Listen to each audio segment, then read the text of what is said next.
Hi guys, it's Lisa from Prims on Greenway, and today is March 25th. It's a Thursday, and this is Flosstube number 3. I mainly talk about cross stitch, but sometimes other crafty projects also.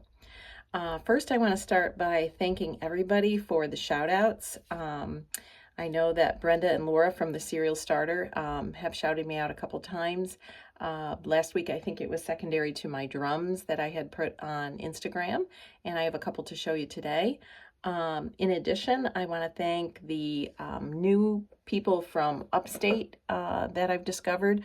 Their names are Laura, Betsy, and Teresa.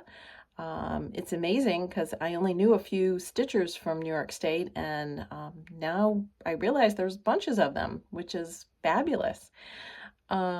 Let's see. In addition, people have made many lovely comments on my videos, and I want to thank everybody for the fabulous comments. I really enjoy reading them. Specifically, I wanted to point out some other floss tubers that have shouted me out. Lorraine from Rags to Stitches, Christy from Daisy Kate Primitives, Merritt from the Because Buzz, and Nicola from Hands Across the Sea. So thanks so much, guys. That's so nice of you. Let's see, today I'm going to delve right into things and get started with the drums. I remember I had shown you that I was working on a pattern from Threadwork Primitives. Let me show you here. And this is called the Tall Trees Coverlet. As you can see, it was intended to be a pillow, but I was able to finish it into a drum. It's somewhat of a tall drum. It's my tallest drum, but I really like how it came out. I guess it fits tall trees because it's a tall drum. So there we are. It's looking pretty good. I'm very happy with it. I chose this kind of funky fabric that I think somewhat matched the thread, which was Flat Fish by Weeks Dyed Works, and I did put that on the bottom also. So there we are. Once again, I want to say that I follow Vanna Pfeiffer's drum tutorial in doing these drums. I think they come out fabulous. The one thing I don't do that Vanna does is the filling. I don't use polyfill. I put just a little bit on the bottom and a tiny bit on the top. All the rest of this is walnut shells. And for me, that gives it a very firm feeling, nice and heavy, and I think it makes it super smooth, so I really never have to worry about lumps or bumps. I don't have to do a ton of mashing in there. I do some to kind of get it firm in there, but I don't do a ton of that. I feel like it saves me a little time also. So other than that, that's the only difference that I do on making these drums. I also keep them relatively primitive to go along with my style, so I don't add a lot of embellishments to them. Last time on Instagram, I was kind of asking people if I should, but everybody seemed to think just keeping them very simple really brings out the stitching, and I agree. So I think I'm going to just continue to leave them very simple without much in the way of embellishments to go along with my primitive style. So Tall Trees Coverlet made into a drum. So I'm happy with that. And then this week, I started and finished another drum. I think I'm going drum crazy. It really feels like once you do one or two, you kind of get the knack of it and it just goes very quickly. But this drum is different in that instead of the sides being stitched, the sides are fabric and the top is stitched. So this was a blackbird, which I continue my year of the blackbird, and I did Sweet Summer Come Again. Here it is. Oops, trying to get the glare off there. Sweet Summer Come Again. Again, I'm going to point out that, wow, that's an awesome layout. I would have never thought of using a china platter, but I'm going to keep that in mind for some of my layouts. I really love that. I think this just came out not too long ago. 2020, yeah, this just came out not too long ago, which is awesome. Now, when I did my drum, I elected to change the fabric color. One of my favorite colors is red. I live in a very old home. It's from the 1840s. It's red brick, and I love red, and I actually love how yellow plays off of red. So I have a lot of yellow and red in my house. So I changed from the brown to the red, although I think brown would have looked very, very nice also. I did post this on Instagram, and I had to laugh at Laura Duet's comment. She said I got her all hyped up again. So that's good, Laura. Go ahead and start one. Go ahead, go for it. So here it is. Here's the front of it. Beautiful pattern. I really love how the red strawberries kind of pop off there. I used the called for, except for the darker red. Oh goodness, now I'm forgetting what it called for, but I didn't have it, and I substituted Red Rocks by Weeks Dye Works. But I think the called for was Cayenne, and I couldn't find it in my stash, so I just substituted. So I think it really came out beautiful. I love all the little doodads, as Carol from Saltbox would say. We got a bunch of doodads. But I was able to stitch this in a week. Once again, I'm going to shout out Anna from Quilt Roadies, Stitch Roadies.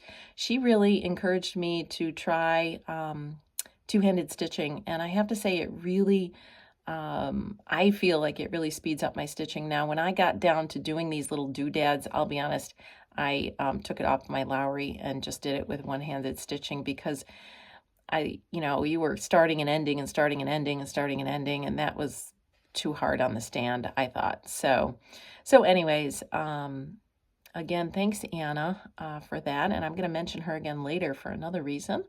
But here is the fabric I chose. It's kind of it's got a little something on there. It's kind of a red polka dotted fabric, and I thought it matched pretty good with that that Red Rocks there, and I kept it on the bottom. I did debate about using a piece of the linen for the bottom, which would also have been very pretty, I think, but I ended up just keeping the red. I did a red thread here to do the attachment, but up here I did do more of a, I don't know, brownish thread, tannish thread. I don't know how you would want to say that, but it kind of blends a bit with the linen, I think. But I have to say, somebody in the comments, which I will answer them on their comment, but somebody did ask where I got this beautiful fabric, and I have to tell you, who has beautiful, beautiful Prim Fabrics is the Old Tattered Flag in Watertown area, Watertown, New York. She's about an hour and a half from me. She is currently closed for the winter, but I think reopens April 1st. Of course, she's online, but her fabrics are awesome. Her name is Julie. Her mom's name is Carol. And Carol does lots and lots of over dyeing. I don't think she does, cotton fabrics, but she over dyes all their wool. They have a ton of wool there because they are mainly rug hooking and punch needle. But one of the things they over dye is velveteen. And last time I was there, I picked up one of their very cool over dyed velveteens, and I actually used it in my layout for my drums on Instagram. So let me show you, excuse me for a second, I'm just going to grab it here. Oops, it's over here, hang on. Oh, no, it's not there. Where is it? Oh, here it is. Oh, sorry about that, guys. I'm not prepared. But look at this cool fabric. I think it has reds and greens and blues and yellows. It's just the coolest thing ever. Look at this. Look at that splash of red. It goes into browns and blues and greens. Isn't that cool? Look at that down there. How cool is that? I love it. And I don't know if you can tell, this is the softest, you can probably, if I bring it close, this is the softest velveteen. I just love it. I wonder if they named it. Let's see. No, it just says hand-dyed velvet. No name to it, but I absolutely love it. Not sure exactly what I'm going to use it for, but believe me, I will find something. I've already used it in one of my layouts, so you can't go wrong there, but I think it's awesome. So again, the old tattered flag, and I really, once they open again, I really want to get back up there, and I'm hoping that I could do a walkabout with you guys, because I think it's a fabulous shop, and I realize they don't have a lot of cross stitch. She does do some hand-dyed cotton floss that I know. I don't know exactly how many like colors she has. I've used it a little bit for some of her punch needle, but I don't think I've actually ever used it for cross stitch, but certainly it'd be very appropriate for that. But they're a really, really neat shop if you're ever in upstate New York and you love wools and over-dyed fabrics. Yeah, check her out. She's fabulous.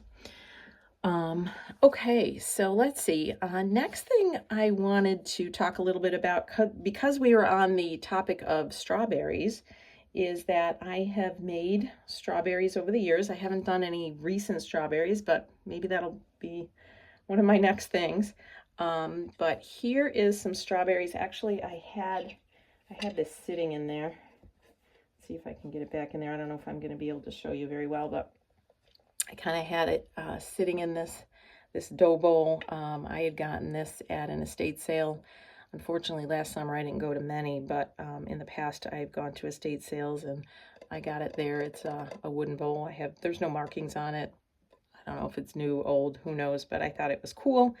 And so I had my strawberry drum in there and a bunch of strawberries that I had made in the past. And I usually put little buttons on the top. These are all made of wool. Of course, these are all wools from the tattered flag. I even made some blue strawberries. Little buttons on the top. Here's another one with a blue button on the top. And then I made some velveteen strawberries. This is kind of a, I don't know, a goldy greeny color velveteen with a little button on the top. Here's another red one. And this one's kind of got a cool little old button on the top. And then this I made quite a while ago. I was going to bring out and show you. This was a pattern from the Purple Thread. I don't know if the Purple Thread is still designing or not, but it was called Strawberry Blue, B-L-E-U. Let me show you the pattern. It actually was a kit. However, I did not use the guts of the kit, and I made this so long ago, I don't remember why. Maybe because I didn't care for the blue, not sure. But, of course, I made it red. I have no idea what colors I used. This was too long ago. But there it is. There are a few little beads on there, little gold beads on there. It's probably hard to pick up in the camera. Oh, maybe you're seeing a little bit of the beading. But it's very beautiful. Very beautiful. And, of course, on the top I put another button on there.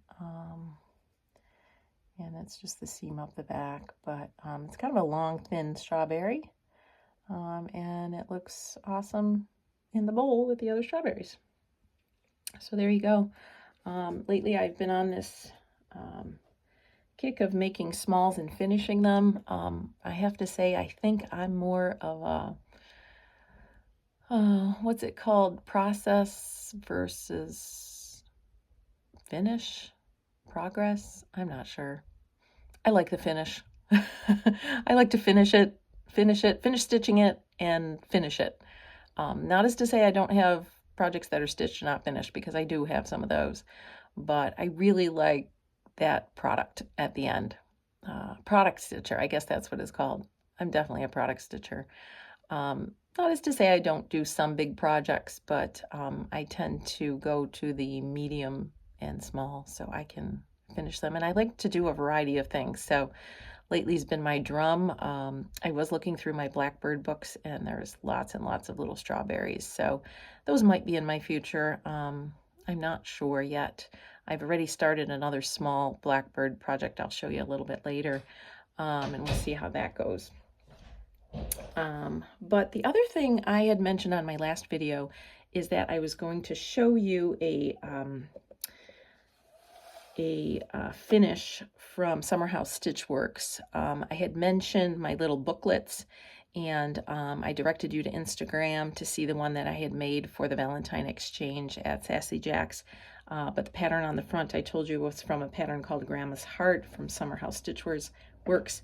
I am not sure if she has put this out to the public or if this is just a class. This was a class that I had taken with her.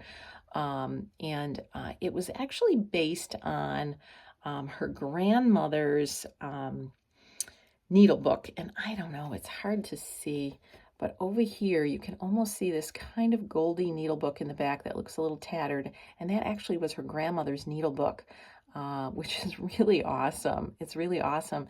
And so let me show you this fabulous project. If you ever have a chance to take this class, it's really fabulous.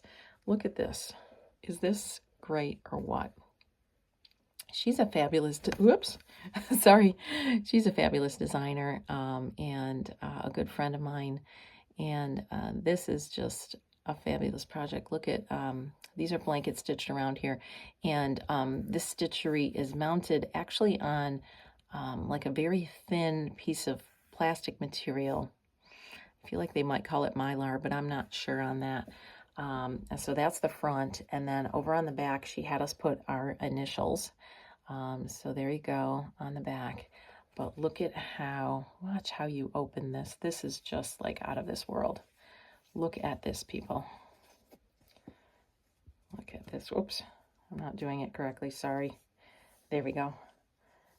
Look at that. Look at that. And these two red pieces are wool, so you could put little pins on there if you want to.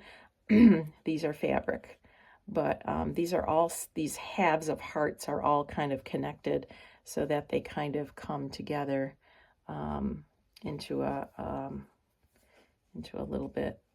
See how it kind of, there you go. There you can kind of see how it opens up. Is that awesome or what?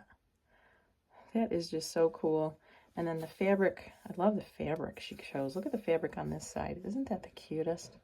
Maybe if I come closer, you can see it a little bit better. Isn't that the cutest? And then the fabric inside. I just love it. Yeah, fabulous. If you ever have a chance to take this class with Beth Seal of Summer House Stitchworks, highly recommend it. So this class came with this piece, and then it came with a very small little pin cushion with some Lady Dot Creates chenille around the edges and some more wool on the other side. And then the third piece was supposed to be a floss tag, which I ended up using that piece on the front of that fabric Midori journal that I had made for the exchange. But beautiful, just beautiful, beautiful design work. Beth at Summer House really does an awesome job. Really, she does.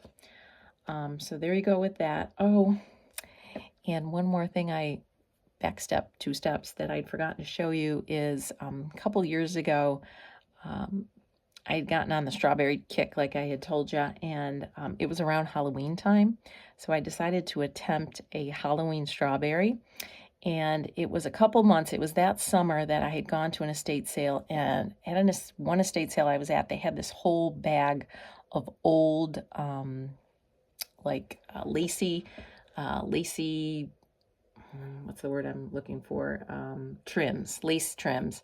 And many of them were very yellowed. And I remember going to the checkout, and I got this whole bag for like $10. And I went to the checkout, and the girl said, oh, you could bleach all those nice and white. And I looked at her and I said, no, yellow is just perfect for me because I love things old and dingy. So anyways, I made this Halloween strawberry out of a black velvet that I got at Joann Fabrics and used one of those very old lace. So here it is. It's a good size, it's about, and I stuffed it with walnut shells, so it's nice and heavy. But here's that kind of yellowish lace. And I used some bias tape for the black topping, crunchy topping up there. And I think it just came out so cute. I am so happy with it. I did buy from the Tattered Flag. I will show you because I have it right next to me. But I have yet to make it. I wanted to make some out of red. which would be great here for the spring and summer. Let's see if I can get it out of here. It's not wanting to come out, but here it is. So here is, I don't know if it's showing up very well there. It's, maybe you can kind of see it. It really is a kind of a strawberry red, and there's the little old tattered flag. Again, she doesn't, did she name it? Oh, she did name this one. This one's called Dusty Rose. Very nice. Dusty Rose. I think that would make a fabulous big old strawberry, don't you think? With one of those lacy trims. I think that'd be fabulous. So, yeah, get to it, Lisa, right? Get to it. Get to it. All right. Very, very good. So let's see. The other thing I wanted to just spend a little bit of time talking about is a podcast that I discovered last summer. I started on a health kick and was getting outside every day. And this past week in upstate, it's been very, very nice. Today it was up in the low 70s, which is, wow, unheard of in March in upstate New York. So I did get out for a nice walk. But I discovered this gal last summer when I downloaded podcast app and thought, let's see if there's anything out there with stitching or cross stitch. And I typed in the word sew, S-E-W, and what came up was a podcast called So What? So What with a question mark after it. And it's a podcast by a gal by the name of Isabella Rossner, R-O-S-N-E-R. And I love it. She is a young gal, sounds like probably in her mid to late 20s. I think she's currently living in the UK, although I think she's American. And believe it or not, she is getting either her master's or PhD in historic needlework. Is that awesome or what? Who knew you could get your PhD in historic needlework? So she started this podcast last year. This is her second season doing it. She just restarted again, I think, in February. But I think she might have had a dozen episodes from last year. And she did talk in one episode about Jane Austen's stitching and needlework, as well as the Bronte sisters.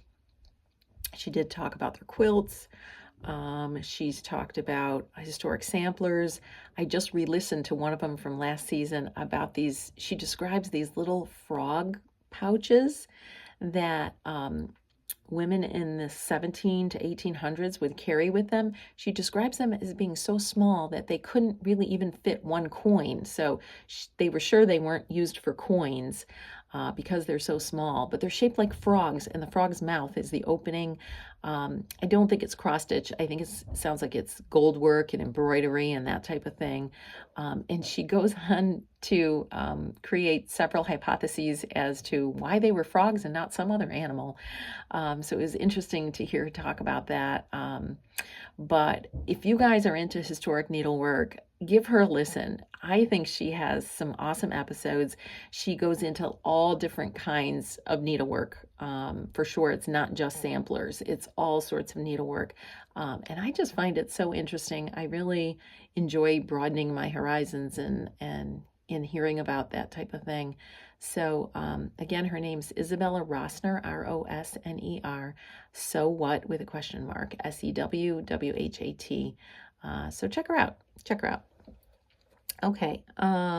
What else can I tell you? As far as my room here, what have I done recently? I am leaning up on my new kind of ironing / cutting table. This was a refurbished, or not refurbished, probably recycled table that is kind of high. Now I'm short, I'm only 5'2", so this table is a great height for me because for cutting fabrics and stuff, it's at a good height. And I went to Home Depot and had them cut me a piece of, it's not plywood, it's another kind of board, I can't remember, and cut to size. And then I went to Joann Fabrics and I got some cheap batting. I put a layer of batting. Then I put a layer of that silver ironing board fabric, and then I put a layer of decorator weight fabric. And this idea was not my idea. I got this idea from Lori Holt. Her table that she works on, she showed us similarly, and she made smaller ironing boards, which I think I want to make a smaller ironing board too. I haven't done that yet.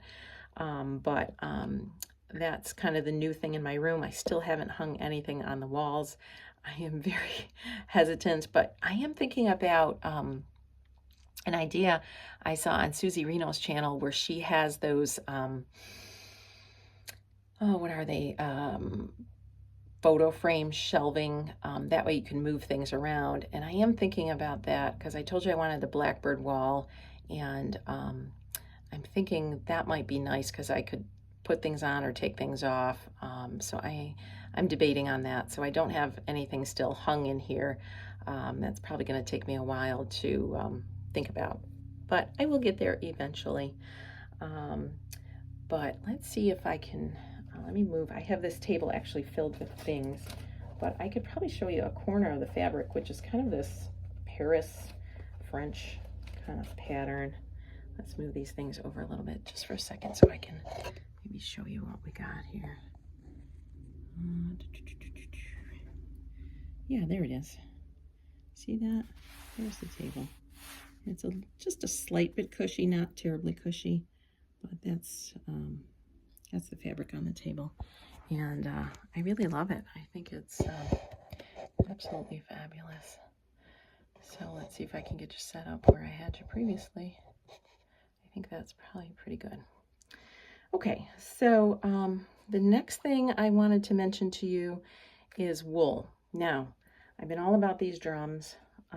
This week, I would like to prep a wool project, and the reason I want to prep it is on Wednesday, the 31st, I signed up for a Zoom class / meeting with Anna from Stitch Roadies, and she's going to be doing a little wool project, but she said everybody can work on what they want. So I was just digging through my stash to find what I had, and so this week I'm going to try to prep it and get it ready so that I can just sit there and stitch and not be cutting and all that jazz. So again, this is from one of my favorite books I've shown you before, Wool Applique Folk Art by Rebecca Smith. And the one I chose is called Housing for Papers. And it's a hanging bag, which I thought was the cutest thing. It's got a little house on there and a little tree. And she shows it in several colorways, but mine will probably not look like any of these colorways because I kind of just went with my stash and what I had. Here's another picture of it. So on the top, it does have a date of 1815. I'm not sure I'm going to do that. But let me show you some of these pretty wools that I've picked out for this house and tree and little sun. This one's kind of a khaki green color. There you go. You can kind of see that there. And here's more of a bright green color. We got like a bluish color there. That I think that'll be the background. This one's almost a pumpkin spice kind of color. We got a brown. I think this is probably going to be the roof. And one side of the house I think I'm going to make in a goldy color. And then part of the tree is going to be this lighter pearish greenish kind of color. This is going to be part of the sun. And then I forgot what I had this for. This might be for the door or something. I don't exactly remember what I picked them all for, but as you can see, I've got nothing cut, so I got a big job ahead of me this week to get done before Wednesday and get that prepped. So I think before I do any cross stitch, it's going to be doing wool applique. And speaking of which, I was going to show you one of my older projects that I completed from this book, and this one is called Her Lady's Pocket. And it was kind of taken off from these pockets that women used to have under those big long skirts, because those skirts had no pockets to carry anything. So these would be separate pockets that somehow would tie around the waist, and they were quite large, and looks like you could hide a bunch of stuff in there. Who knows what they put in there. But anyways, here's a picture kind of the pocket. Again, I have to say Rebecca Smith does an awesome job of staging her pieces. Here it is separately, and mine is pretty close to that. It's not totally exact, but pretty close. And here's my pocket. Let me get it close so you guys can see it.